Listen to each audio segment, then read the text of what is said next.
नमस्कार बच्चों, आप सभी का मेरे चैनल लेट्स लर्न देवभूमि में पूरे दिल से बहुत बहुत स्वागत है।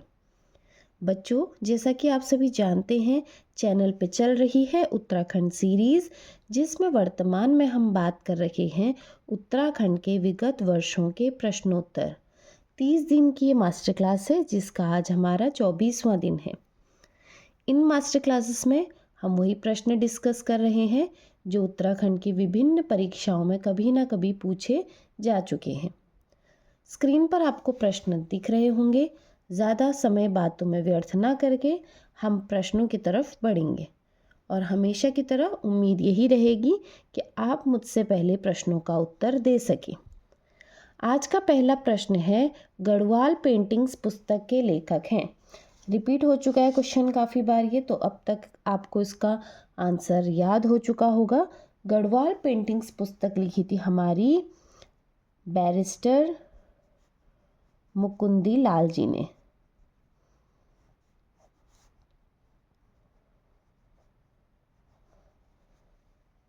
आज का दूसरा प्रश्न, पर्वतीय राज्यों के क्रम में उत्तराखंड का स्थान।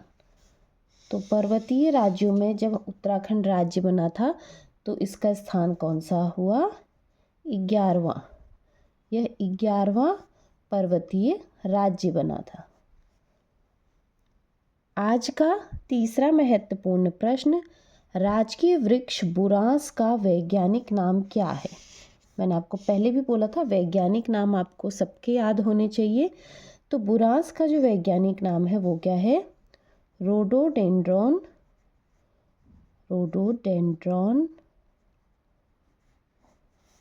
अर्बोरियम।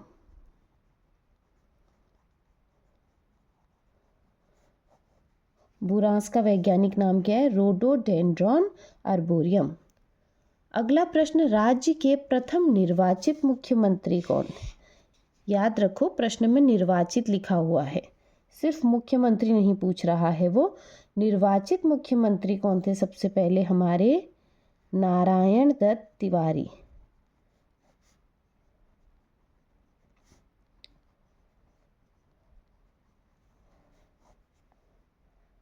आज का पांचवा प्रश्न हमारा, राज्य के प्रथम मुख्य न्यायाधीश। प्रथम और वर्तमान आपको सब चीज़ पता होना चाहिए। तो प्रथम मुख्य न्यायाधीश हमारे कौन थे? अशोक अभेंद्र देसाई जी। अशोक अभेंद्र देसाई क्या थे? हमारे प्रथम मुख्य न्यायाधीश थे। आज का छठा प्रश्न, राज्य के प्रथम पुलिस महानिदेशक। प्रथम पुलिस महानिदेशक की बात कर रहे हैं तो वो थे अशोक कांत शरण। ये प्रथम पुलिस महानिदेशक काफ़ी बार रिपीट हो चुका है परीक्षा में। प्रथम मुख्य न्यायाधीश अशोक अभेंद्र देसाई जी थे। प्रथम पुलिस महानिदेशक अशोक कांत शरण है, कंफ्यूज नहीं होना है। अगला प्रश्न, 2011 जनगणना के अनुसार राज्य में सबसे कम साक्षरता वाला जिला। तो हमारी आखिरी जनगणना 2011 के में हुई थी, तो उसी के अनुसार सब चीज़ अभी तक परीक्षा में पूछा जा रहा है। तो उसी जनगणना के अनुसार जिस राज्य के जिस जिले में, हमारे राज्य के जिस जिले में सबसे कम पढ़े लिखे लोग हैं या सबसे कम साक्षरता है, वह है ऊधम सिंह नगर। ऊधम सिंह नगर क्या है? हमारे राज्य का सबसे दक्षिणी जिला भी है। आज का आठवां महत्वपूर्ण प्रश्न, 2011 जनगणना के अनुसार राज्य का औसत जनघनत्व, पॉपुलेशन डेंसिटी कितनी थी? 189। ये एवरेज क्या है? पॉपुलेशन डेंसिटी है 2011 जनगणना के अनुसार। अब बढ़ेंगे अगले प्रश्न की तरफ। अगला प्रश्न है, पंच प्रयागों में तृतीय प्रयाग कर्ण प्रयाग में किन दो नदियों का संगम होता है? 5 प्रयाग आपको अच्छे से पढ़ाए हैं। कहाँ पे अलकनंदा से कौन सी नदी मिलके कौन सा प्रयाग बनाती है, यह क्रम भी आपको बताया है। कौन सा प्रयाग किन जिला समूह में है, या ये जो पंचप्रयाग हैं वो किन जिला समूह के अंतर्गत आते हैं, ये भी आपको अच्छे से पता है। तो यहाँ पे पूछ रहा है कर्णप्रयाग में कौन कौन सी दो नदियों का संगम होता है। एक तो आपको पता है, एक तो अलकनंदा ही बहती है, इसमें तो कोई बच्चा कोई मिस्टेक करेगा नहीं। अलकनंदा से मिलती है पिंडर नदी, जो बागेश्वर के पिंडारी ग्लेशियर से निकलती है। जब अलकनंदा नदी और पिंडर नदी का संगम होता है तो वहाँ पर बनता है तृतीय प्रयाग, कर्णप्रयाग। आज का 10वां प्रश्न हमारा, तुम मुझे तोड़ सकते हो मोड़ नहीं सकते, यह कथन किसने कहा था। कथनों पर विशेष ध्यान। तुम मुझे तोड़ सकते हो मोड़ नहीं सकते, यह कहा था हमारे श्रीदेव सुमन जी ने।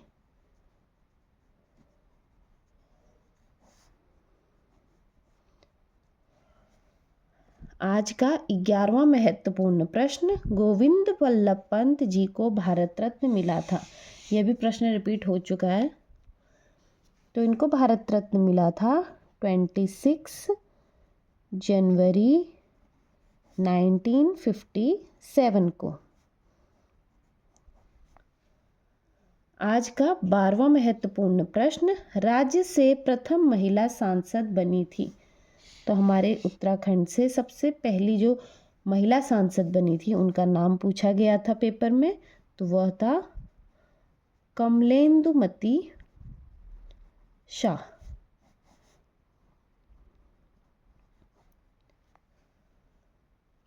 पढ़ेंगे अगले प्रश्न की तरफ। अगला प्रश्न है, राज्य के कुल कितने जिले अंतर्राष्ट्रीय सीमाओं को स्पर्श करते हैं। तो कितने जिले अंतर्राष्ट्रीय सीमाओं को स्पर्श करते हैं, 5 जिले स्पर्श करते हैं। क्रम आपको याद होगा। ऊपर सबसे पहले उत्तरकाशी, चमोली और पिथौरागढ़ चीन को, तिब्बत चीन को स्पर्श करता है। तो वहीं इस तरफ से देखेंगे तो क्रम क्या बनता है, पिथौरागढ़, चंपावत और उधम सिंह नगर। पिथौरागढ़ वो जिला है जो दोनों देश को स्पर्श करने वाला एकमात्र जिला है। तो इस हिसाब से 5 जिले हमारे अंतर्राष्ट्रीय सीमाओं को स्पर्श करते हैं। आज का 13वां महत्वपूर्ण प्रश्न, मायावती किस जनपद का पुराना नाम है। तो मायावती हरिद्वार का पुराना नाम है। हरिद्वार का पुराना नाम है मायावती। आज का 14वां प्रश्न, ड्रिलिंग प्रौद्योगिक संस्थान किस जनपद में स्थित है। ड्रिलिंग प्रौद्योगिक संस्थान किस जनपद में है पूछा गया है, तो वह है देहरादून। आज का 15वां महत्वपूर्ण प्रश्न, मसूरी शहर के वास्तविक संस्थापक। मसूरी शहर किसने बसाया था, यह बसाया था कैप्टन यंग ने। तो ये इसके क्या हैं, संस्थापक हैं। अगला प्रश्न, किस ताल का जल उबलता रहता है। तो उबलता रहता जो जल है वो फाचकंडी ताल का जल है। उम्मीद करती हूँ इसका उत्तर आपने सही दिया होगा, क्योंकि यह भी प्रश्न क्या है, काफ़ी बार रिपीट हो चुका है। और रिपीटेड क्वेश्चन को अगर आप अभी भी गलत कर रहे हैं तो आपकी तैयारी में कहीं ना कहीं कोई कमी रह रही है। अगला प्रश्न है, कर्णवाश्रम किस नदी के तट पर स्थित है। तो कर्णवाश्रम हमारा मालिनी नदी के तट पर स्थित है और यह पौड़ी जनपद में आता है। जनपद पूछ लेगा तो पौड़ी गढ़वाल में आता है हमारा कर्णवाश्रम। आज का 18वां प्रश्न, हेमवती नंदन बहुगुणा गढ़वाल विश्वविद्यालय की स्थापना कब हुई। स्थापना वर्ष, इसकी स्थापना हुई थी 1973 में। उम्मीद करती हूँ आप अभी तक प्रश्नों का उत्तर सही से दे रहे होंगे। अगला प्रश्न है, नैनीताल झील की स्थापना किसने करी। तो नैनीताल झील की स्थापना करी थी हमारी सीपी बैरन ने। कब हुई नहीं पूछा है परीक्षा में पूछा था किसने करी। अगला प्रश्न है, गढ़वाल क्षेत्र का सबसे बड़ा और गहरा ताल कौन सा है। गढ़वाल क्षेत्र का पूछ रहा है, ये बात ध्यान रखना। ये है हमारा सहस्त्रताल, जो कि किस जनपद में आता है? टिहरी जनपद में आता है। अगला प्रश्न, महाभारत काल में गढ़वाल क्षेत्र को जाना जाता था। तो महाभारत काल में गढ़वाल क्षेत्र को किस नाम से जाना जाता था? इसे जाना जाता था उत्तर कुरु नाम से।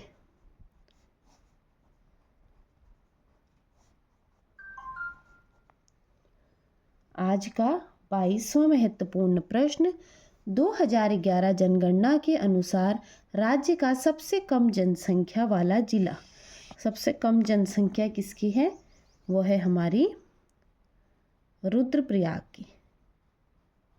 और सबसे कम क्षेत्रफल वाला जिला अगर पूछा जाता है तो वह चंपावत है, लेकिन प्रश्न पूछा है जनसंख्या वाला, तो जनसंख्या रुद्रप्रयाग की है। आज का 23वां महत्वपूर्ण प्रश्न, रुद्रपुर नगर की स्थापना किसके द्वारा की गई?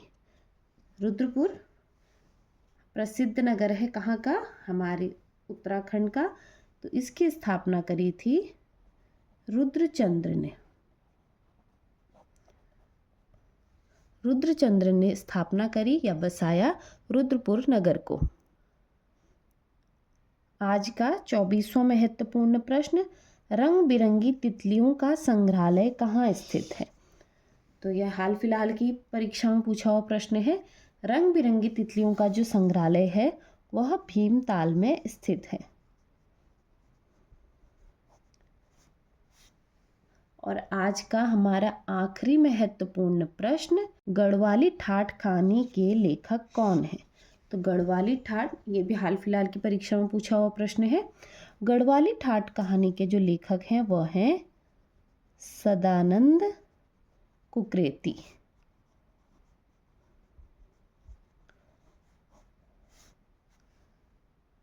तो इसी के साथ हमारे आज के 24वीं मास्टर क्लास के भी 25 महत्वपूर्ण प्रश्न यहीं पर समाप्त होते हैं।